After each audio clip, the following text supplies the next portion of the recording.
especially often when we think about visualization meditations as pleasant environments, and I want, things that are nice for me, instead of it. It's nice to have visualization meditation where, make things a little nice for the environment. So I was actually inspired by some recent talks. I was really thinking about stuff as it relates to our Dhamma practice. Right when you reached out to me and said, "Hey, do you want to give a talk this week?" And I was like, "Oh, right, this is." I actually wish I had some Dhamma partner nearby to talk about this very thing. And here's a bunch actually. They're all my Dhamma friends. I can talk with them about this. And so, I kind of added the title in the title. I said about wisdom, intelligence, and cleverness in our Dhamma practice. It's a bit odd because we all know that cleverness and intelligence has nothing to do with the Dhamma and so on. So, and hopefully that the connections or the so that is why it's a little bit provocative for that reason. So just so we can think a little bit about that. To be sure, I definitely. I don't know. It's not just Buddhism or Dhamma, Theravada, Mahayana, whatever, or any spiritual tradition in the world that I know which says the smart shall inherit the earth, or blessed are the high IQ, because they shall inherit the earth. I've never heard that. Not even, and it's not even sort of the Mensa test kind of intelligence. It's not even two persuasive speakers goes, they go to heaven, or great orators, creators, artists, writers, leaders, nothing of that sort anywhere in any spiritual tradition. So, but there's a role for wisdom, and just a little bit of my own experience. I might have mentioned this before. When I was a kid, sort of 10 to a teenager around that time, I was a kind of nerdy kid. Just would work at school. I'd like to study and do all that stuff. But as I saw it, I had poor interpersonal skills. So I was actually quite friendly with people, but I felt that I couldn't ever really lead. And the reason is that all around me, I saw people, other people who could bend people, including me, to their will and make them do things and, that kind of stuff. And I mistook that for leadership. And I yearned for it. Oh, I want to be like that. And I was also very trusting. So I would often be, I would sometimes feel betrayed and taken advantage of. And all of that is sort of, to me, basically not a winner, never, and never going to be. It's like those, just like those classic nerd kid movies. It's basically a clown. You can laugh at him, and that's pretty much it. Not that, I said, like I said, I was betrayed and taken advantage of and so on, but not that I myself was truthful or anything. I was, in fact, ready to tell lies, and too much to the consternation of my parents. I was a big liar, in fact. And so, but I knew that sort of, just felt like I'm a fool.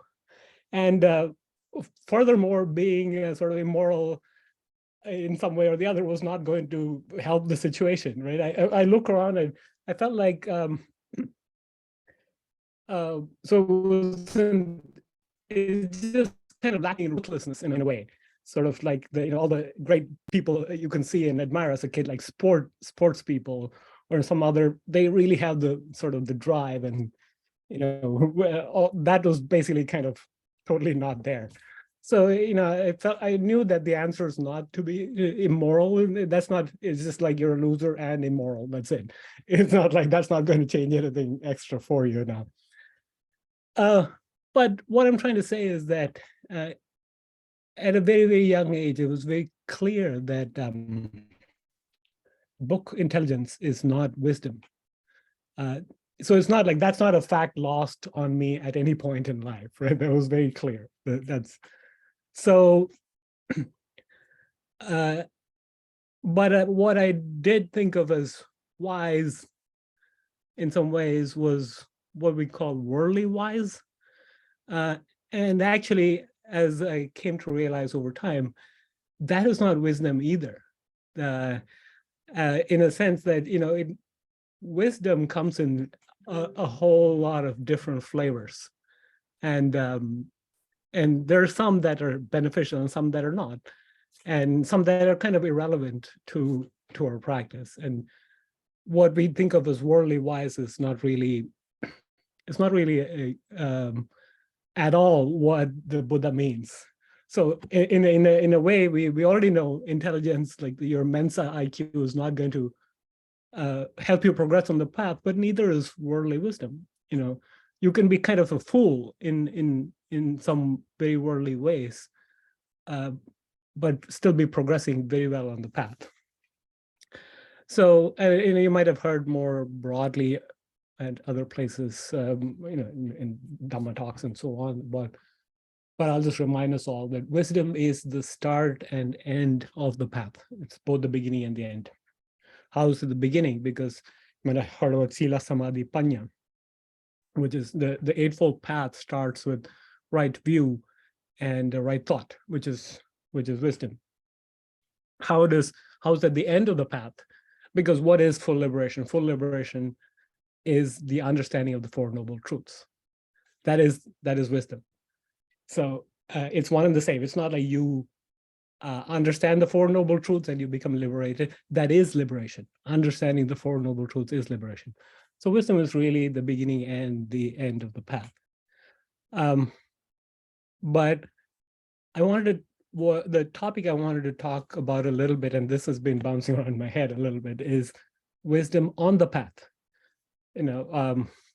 Wisdom for applying on the path. I thought, speaking of quotes that we had today, I found a perfect person to get some quotes from, and that was the Buddha himself. Tradition holds that the Dhammapada, the words of the Dhammapada, are actually the words of the Buddha himself, as opposed to many other suttas where it's people talking about him and incidents involving him, but these are his own words. So let me, and as it happens, people have organized the Dhammapada into different chapters, and there's chapter 5 is a chapter on fools. So let's just talk about who does the Buddha call a fool? And there's a whole bunch of them, but I've just selected a few. Verse number 64. One of the qualities of the fool. Though all his life a fool associates with a wise person, he no more comprehends the truth than a spoon tastes the flavor of the soup. The spoon or the ladle is always dipped in the soup, but it doesn't know the taste of the soup. And the very next verse is, though only for a moment a discerning person associates with the wise, quickly he comprehends the truth, just as the tongue tastes the flavor of the soup. So one of the qualities of the fool, and conversely the wise person, is knowing that you're in the presence of a wise person. What is the ability to know? Like if you're dumb and you don't know that if you're near a wise person and you don't realize it, that is a sign of being a fool. To start with, fools of little wit. This is number 66. Fools of little wit are enemies unto themselves, as they move about doing evil deeds, the fruits of which are bitter. Another definition of the fool by the Buddha, not at all like our conventional definition of a fool. Here, a fool is a person who does evil deeds and is unaware that evil deeds are going to bring about bitter fruit. Another one, so long as an evil deed has not ripened, The fool thinks it is as sweet as honey. But when the evil deed ripens, the fool comes to grief. I think all of us can recognize a bit of ourselves in this, that we've done something, and so long as the fruits have not risen, you think, well, nobody has noticed. But, the natural law has noticed. And it's kind of just going to play out eventually. And that's another quality of the fool. Then another one. Truly, an evil deed committed does not immediately bear fruit, like milk that does not sour all at once. But smoldering, it follows the fool like fire covered by ashes. When the embers have cooled in a campground, it's still hot underneath, but it looks cool. You don't want to touch it because it's fire underneath. That's the nature of things that, when the natural law is working out, the fool thinks it's cool. To his own ruin, the fool gains knowledge, for it cleaves his head and destroys his innate goodness. Another characteristic of a fool is, as you know, in our culture, we have a little knowledge is a dangerous thing. That's basically what the Buddha is talking about. Whereas to a wise person, knowledge is a useful thing. With a fool, knowledge is a dangerous thing because it cleaves his head and destroys his innate goodness. So clearly, the Buddha is once again pointing to that another dimension in which conventionally we think about, and we mix up these things: wisdom, intelligence, cleverness, knowledge. It's not necessarily a good thing, it says. The fool seeks undeserved reputation, precedence among monks, authority over monasteries, and honor among households. So now he's addressing his flock, which is monks, and says, those who want to be popular with lay people, they want to be in charge of a monastery and be a senior monk. All of these are a mark of a fool.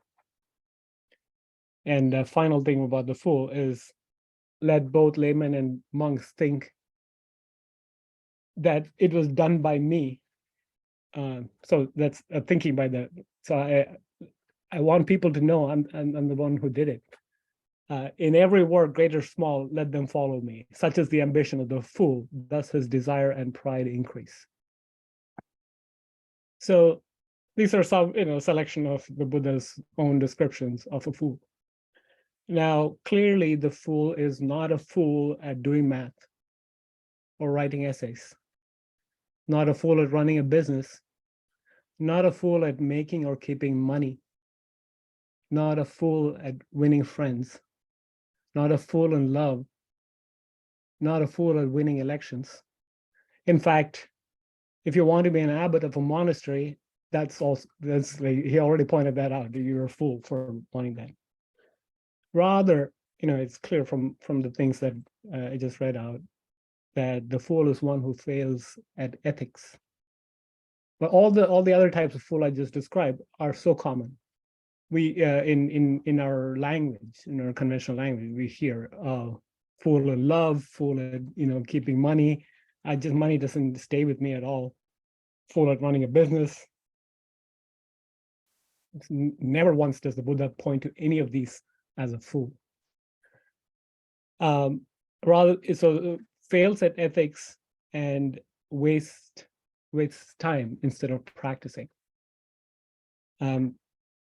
So then the Buddha, he talks more about the fool and then goes on to chapter 6, where he talks about the wise man. And because his audience is male and monks, he uses the word man, but definitely applies to a woman or person of any gender. Here he was, okay, number 79, there he says, he who drinks deep the Dhamma lives happily with a tranquil mind. The wise one ever delights in the Dhamma made known by the noble one. So being the Buddha. So that's a hallmark of the wise person is that they enjoy the Dhamma. And that's how you know they're wise. He's defining for us what a wise person is. Just as the solid rock is not shaken by the storm, even so the wise are not affected by praise or blame. So another quality of somebody who's wise. The good renounce attachment for everything. The virtuous do not prattle with an earning for pleasures. The wise show no elation or depression when touched by happiness or sorrow. So it's not just praise and blame, but one who's truly wise is kind of whatever the definition of success or failure is, they're equanimous around that. He is indeed virtuous, wise, and righteous, who neither for his own sake nor for the sake of another does any wrong. That's another, does not do wrong. Does not, and also is kind of beyond certain cravings, such as what? Does not crave for sons or children, wealth or kingdom, and does not desire success by unjust means. I think we live in times, actually, to be honest, I think all times have always been like this, as bad as the ones now, where success is worshipped, but success by unjust means and success by just means, he really makes a difference. And it's kind of a mistake to think that the Buddha has something against worldly success of some other kind. There are many places where he praises how to run a business, and he talks about how a king should rule and all of that stuff. And he talks about the futility of how those who are not wise practice. Few are those who cross to the far shore.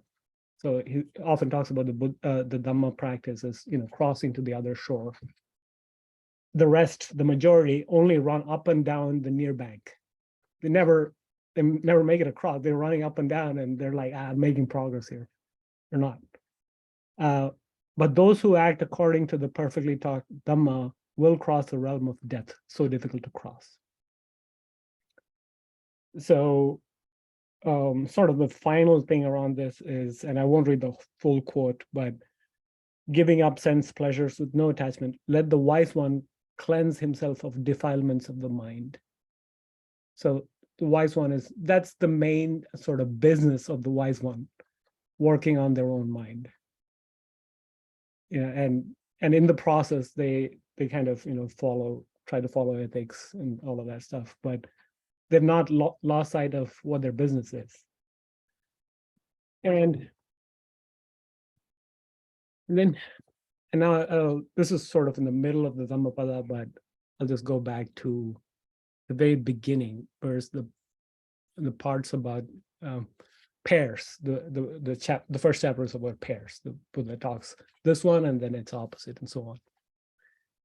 And I found this very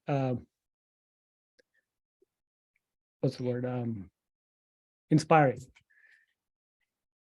because this is not at all things that we usually associate with the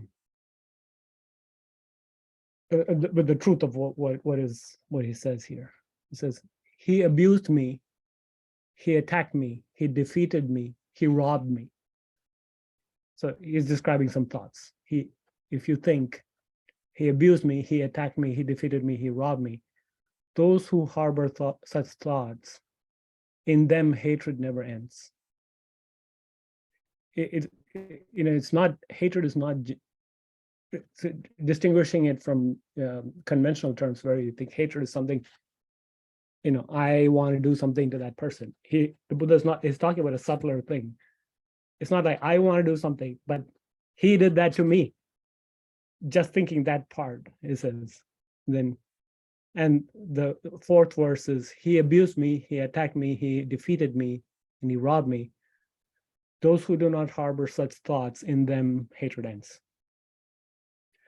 So I am very inspired by tales of forgiveness I hear in this very sangha. And I'm reminded of these verses that how smart and clever is the one who forgives, uh, and how, why? Because they're going to head towards the end of hatred.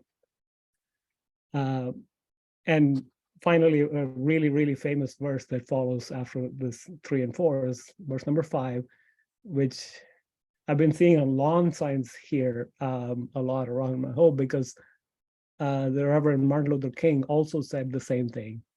And it says, in Pali, it's nahi vere na verani. So not by hatred, or in Martin Luther King's words, not by hatred does hatred end, by kindness alone does. It's something like that. Does it end? But in the Buddha's words, it's the translation would be hostility. Not by hostility will hostility ever end. Only by non-hostility can hostility end. And the final line is "Eso Dhammo Sanantano." This is an eternal truth. The Buddha doesn't preach like this is how it should be. He's not commanding any of this. He's kind of discovering and sharing what he's discovered, and he is sharing with us that this is how it has always been. It's an eternal truth. I'm not decreeing it to be that from now on eternally this is going to be it. This is how it's always been. It's how it's always going to be. That through non-hostility alone can hostility end. You have to break the cycle from your side.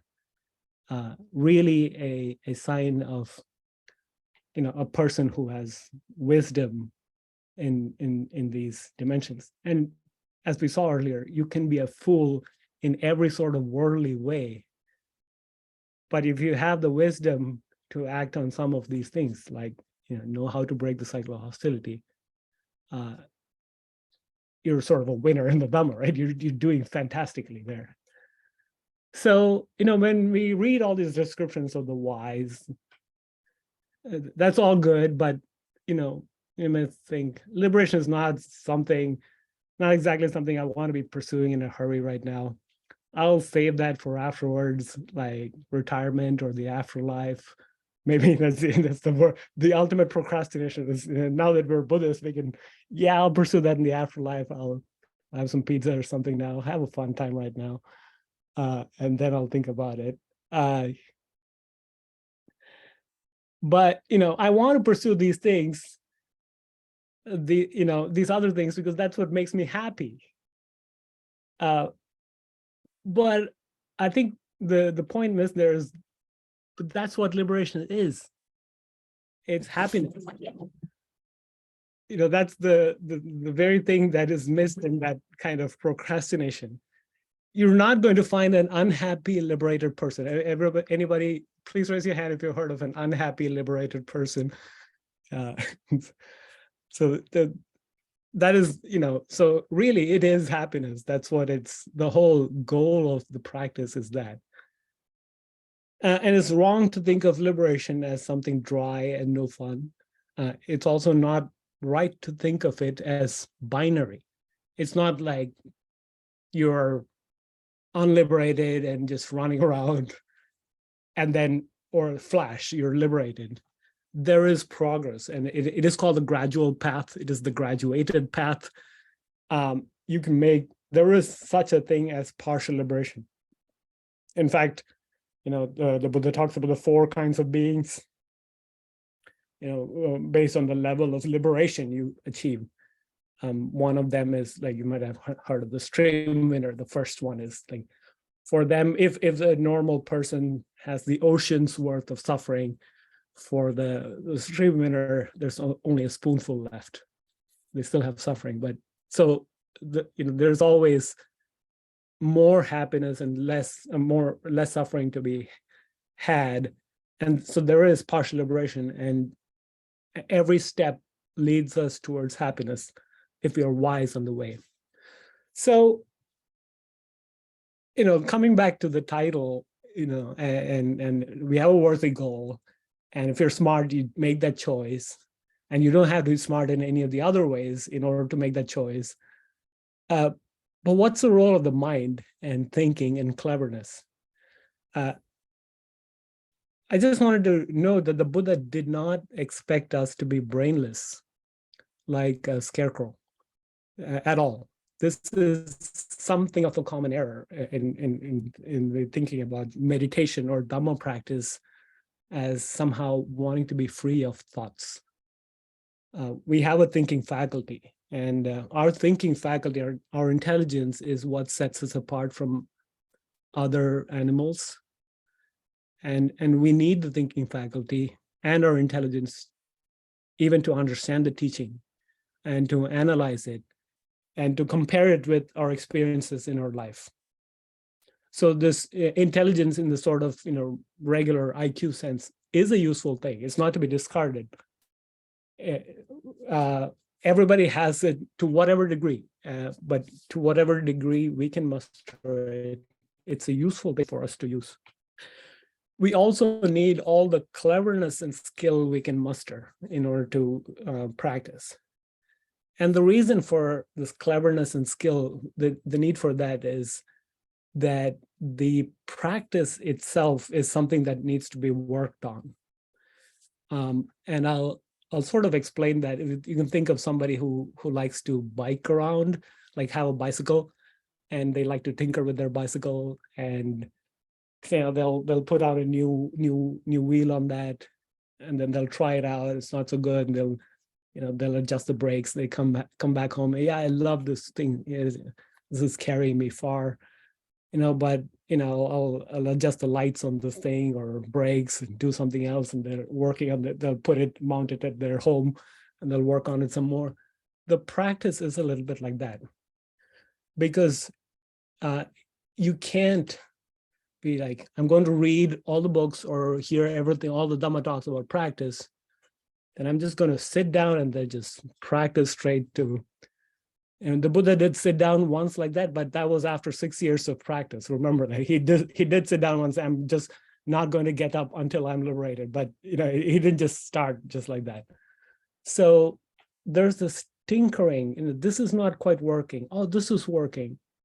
That's how meditation or Dhamma practice, or how is this working out in my life? What is that? That whole game is there, and so you need the skill that any craftsman or craftswoman would have with their hands, and all the cleverness and all the artistry that you would put into it. This is kind of your life's work, and that you're always tinkering on. It's your masterpiece, like the liberation masterpiece that you're working towards. And you cannot do it without cleverness. It's just, what do you use it for? Do you use it so you can use your cleverness to grab something that somebody else has and fool them? That's what the fool would do. The wise person would use their cleverness in a different way. So both are using their cleverness. It's not that you should abandon your cleverness. And so there is, in the Dhammapada itself, verse 80 actually talks about the role of skill. Another famous quote, it's irrigators or farmers, they straighten the channel, they regulate the rivers. They cut the channel in the right way so that the water comes. Fletchers, those who make arrows. Fletchers straighten the arrow shaft. Carpenters shape the wood. The wise ones make straight the trembling and unsteady mind, which is difficult to guard, difficult to hold back. So very much language of a craftsman, applying all their skill and cleverness. It's like they straighten the channels, like the Fletcher straightens the arrow, like the carpenter shapes the wood, you shape the mind. Because the mind is also like clay or in the medium of a sculptor, and it just goes in any ways. You have to shape it. So that's it. That's all I wanted to talk about, the role of the cleverness and wisdom. But finally, did you know that wisdom can make you good looking as well? So there's actually a sutta right about that, which is in the Sutta Nipata, which is number 10. So I'll just read it verbatim. It's a very short sutta. At Savatthi, standing to one side, the Devata recited this verse in the presence of Buddha. those who dwell deep in the forest, peaceful, leading the holy life, eating but a single meal a day. So in their words, it's like starving. Why is their complexion so serene?